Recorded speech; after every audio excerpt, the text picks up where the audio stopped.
कहता है व्याख्या कीजिए। क्या कहता है? व्याख्या कीजिए 7 गुने 11 गुने 13 प्लस 13 और 7 गुने 6 गुने 5 गुने 4 गुने 3 गुने 2 गुने 1 प्लस 5 भाज्य संख्या क्यों है। क्या कहता है? ये भाज्य संख्या क्यों है। तो आपको पहले से एक बात पता होना चाहिए कि भाज्य संख्या कहते किसको है। भाज्य संख्या कहते किसको है, भाज्य किसे कहते हैं और अभाज्य किसे कहते हैं। जब ये दोनों अंतर आपको पहले से पता होगा तब आप इस सवाल को अच्छे से सॉल्व कर पाइएगा।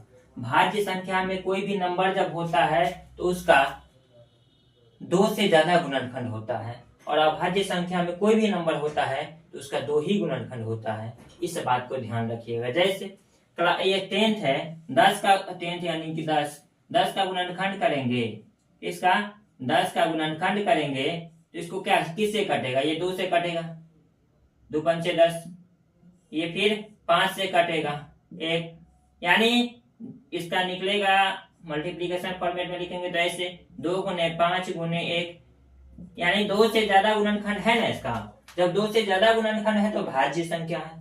मान के चलिए यहाँ 11 लेंगे अभाज्य में, तो 11 में या तो 1 से कटेगा ना, तो 11 कम 11 यानी 11 गुने 1, इसका 2 ही गुणनखंड निकलेगा। तो जब किसी भी संख्या को 2 ही गुणनखंड निकले तो वो संख्या अभाज्य संख्या होता है, और जब किसी भी संख्या को 2 से ज्यादा गुणनखंड निकले तो वो संख्या भाज्य संख्या होता है। इस बात को ध्यान रखिएगा। चलिए सवाल की ओर चलते हैं और देखते हैं कैसे सॉल्व होगा। इस सवाल कहता है, क्या कहता है, इसको मिटा देते हैं। सवाल कहता है 7 गुने 11 गुने 13 प्लस 13, ये तो दिया हुआ है तो लिख देंगे क्या, दिया है। क्या लिखेंगे, दिया है। दिया है पहली संख्या, पहली संख्या, पहली संख्या क्या दिया हुआ है आप देख रहे हो, उसको हम मान के चलो ए मान लेते हैं। दिया हुआ है 7 गुने 11 गुने 13 प्लस में 13। जब इसको हम सॉल्व करेंगे तो देखो 13 यहाँ भी है और 13 यहाँ भी है, तो दोनों 13 में से एगो 13 को कॉमन ले सकते हैं, यानी 13 को कॉमन ले सकते हैं दोनों 13 में से।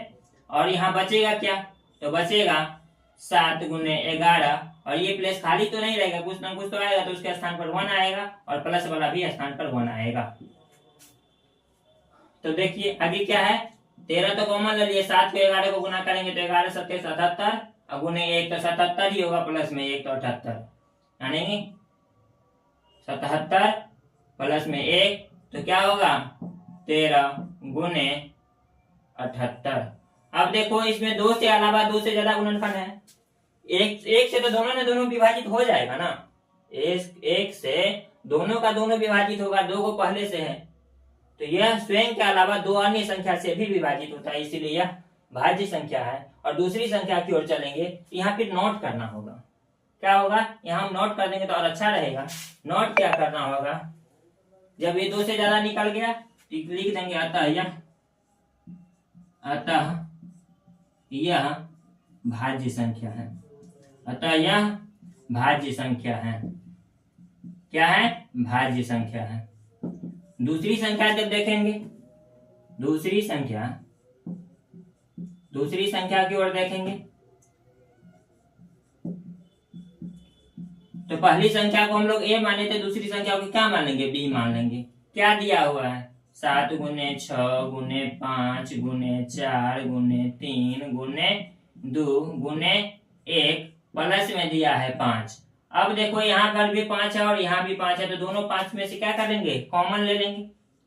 जब 5 को कॉमन लेंगे तो क्या बचेगा, 7 गुने 6 गुने 5 के स्थान पर क्या 1 गुने 4 गुने 3 गुने 2 गुने 1 प्लस इस 5 के स्थान पर भी 1 बचेगा, है ना। अब क्या करेंगे, सभी को आपस में गुना करेंगे।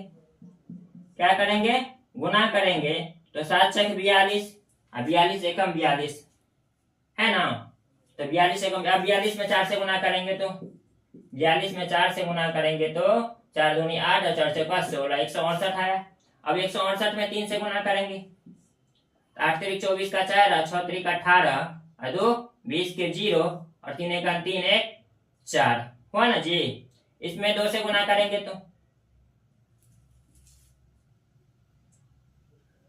चौथे यहाँ 5 होगा ना, क्योंकि इसमें 2 बचा था ना। अब यहाँ पर इसमें 2 से गुना करेंगे तो 4 दूनी 8, अब 0 के 0, 5 दूनी 10।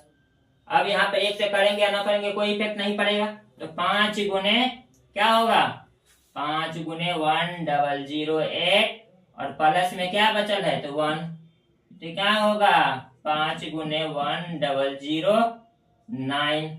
अब इसमें भी 1 और 1 के अलावा 2 अन्य संख्या है, तो 2 संख्या से ज्यादा से विभाजित होता तो वो भाज्य संख्या होता, आपको पहले बताए थे, इसीलिए यह भी भाज्य संख्या है। तो लिख देंगे अतः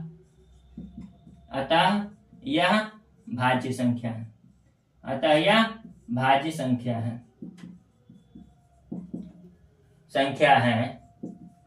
क्योंकि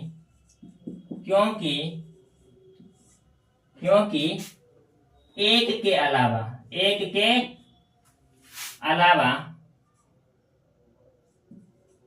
अलावा 2 अन्य गुणनखंड हैं।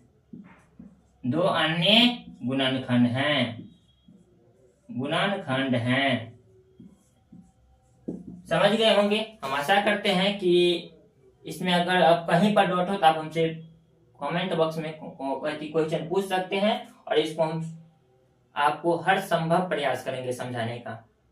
कोई भी दिक्कत हो तो आपसे यही निवेदन है कि ज्यादा से ज्यादा शेयर करें, लाइक करें, और चैनल को सब्सक्राइब नहीं किए हैं तो सब्सक्राइब करें। मिलते हैं फिर अगली क्लास के साथ, तब तक जय हिंद, जय भारत।